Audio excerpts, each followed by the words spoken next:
Ce vidéoclip, produit par l'École polytechnique fédérale de Lausanne, fait partie de son cours d'introduction à l'information, à la communication et au calcul.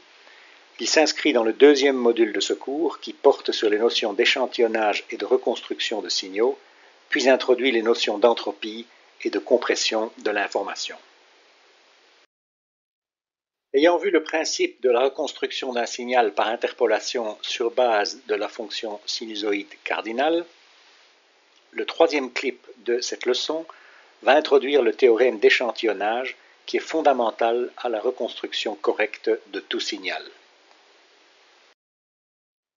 La paternité de ce théorème est attribuée à plusieurs scientifiques qui l'ont successivement redécouvert ou amélioré au cours des ans.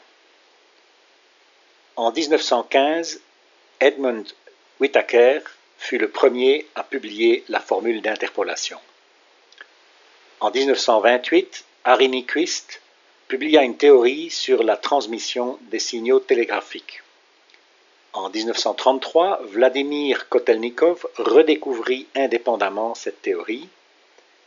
En 1939, Herbert Rabe publia sa thèse sur le même sujet. Et enfin, en 1949, Claude Shannon publia un article fondamental sur la communication de signaux en présence de bruit.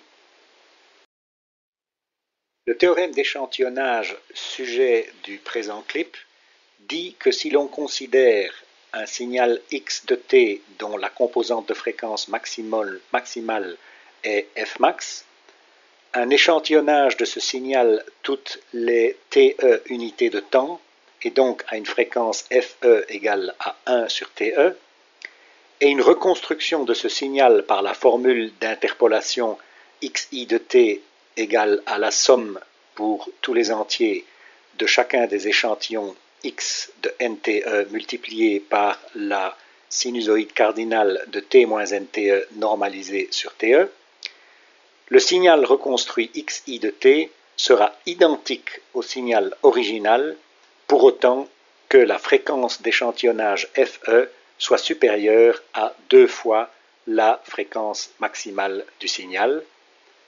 Et inversement, si le signal reconstruit xi de t est identique au signal original, la fréquence d'échantillonnage fe était nécessairement supérieure à 2 fois la fréquence maximale présente dans le signal original. Commençons par tenter de comprendre le sens de ce théorème par un exemple. Considérons le signal original x de t égale au sinus de 2π ft. Sa version échantillonnée étant x de n fois te égale au sinus de 2π fnte, la formule d'interpolation donne xi de t est la somme pour tous les entiers n du sinus de 2π fnte fois le sinus cardinal de t moins nte normalisé sur te. Plus n devient grand, plus les termes de cette formule deviennent négligeables. Limitons-nous donc de façon pratique aux n premiers termes de la formule, de telle sorte que la fonction xi de t devient une version approximative de la somme sur les entiers de moins grand N à plus grand N du sinus de 2π fnte fois le sinus cardinal de t moins nte normalisé sur te.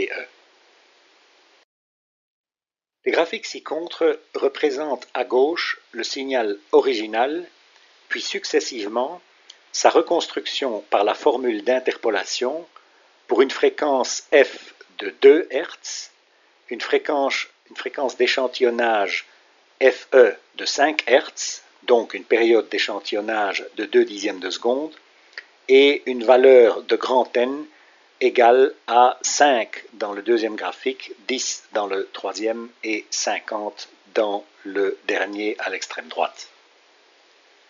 On voit que dans tous ces cas, cette reconstruction est en effet fort bonne. Mais voyons maintenant, à côté du signal original, ce que donne sa reconstruction par la formule d'interpolation pour une fréquence f du signal de 3 Hz, mais à la même fréquence d'échantillonnage de 5 Hz, donc la même période d'échantillonnage de 2 dixièmes de seconde, et pour les mêmes nombres de termes, n égale à 5, 10 et 50. On voit que dans tous ces cas, on a un sérieux problème.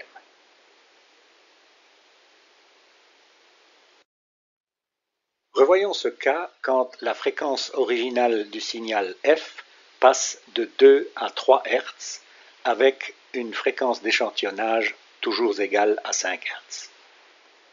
Quand f est égal à 2 Hz, la reconstruction est bonne. Quand f est égal à 3 Hz, la reconstruction est mauvaise. Qui plus est, si on inverse le deuxième graphique, les valeurs échantillonnées sont exactement les mêmes dans le graphique à 2 Hz que dans le graphique à 3 Hz inversé. Donc la courbe reconstruite par interpolation est forcément aussi la même. Or, elle n'est pas du tout égale à celle du signal original. En réalité, l'interpolation avec une fréquence d'échantillonnage de seulement 5 Hz n'arrive pas à distinguer si la fréquence f du signal original est de 2 Hz ou de 3 Hz.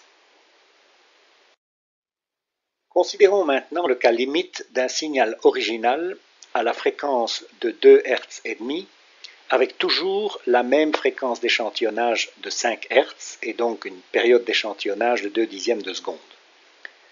Le facteur sinus de 2pi fn te étant égal au sinus de pi fe fois n te, qui est égal à sinus de pi fois n, est égal à 0 pour toute valeur de n. On voit tout de suite qu'on a aussi un problème dans ce cas-là.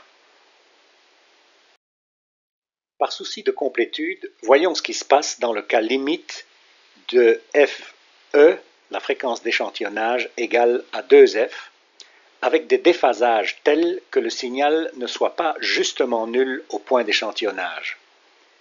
Même avec des déphasages variant de pi sur 12 à pi demi, on voit bien que pour une fréquence originale de 1 Hz et une fréquence d'échantillonnage de 2 Hz, on a toujours un problème. En conclusion, pour une fréquence d'échantillonnage FE de 5 Hz, il n'est pas possible de distinguer si le signal original a une fréquence de 2 Hz ou de 3 Hz. Par conséquent, la formule d'interpolation ne peut produire que la fréquence inférieure à la moitié de la fréquence d'échantillonnage, c'est-à-dire f égale 2 Hz.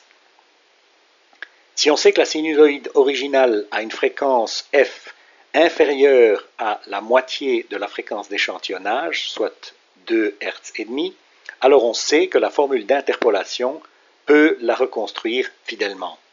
Par contre, si on sait que la sinusoïde originale a une fréquence f supérieure ou égale à la demi-fréquence d'échantillonnage de 2 Hz et demi, alors on voit que l'interpolation produit une fréquence inférieure qui engendre un effet stroboscopique.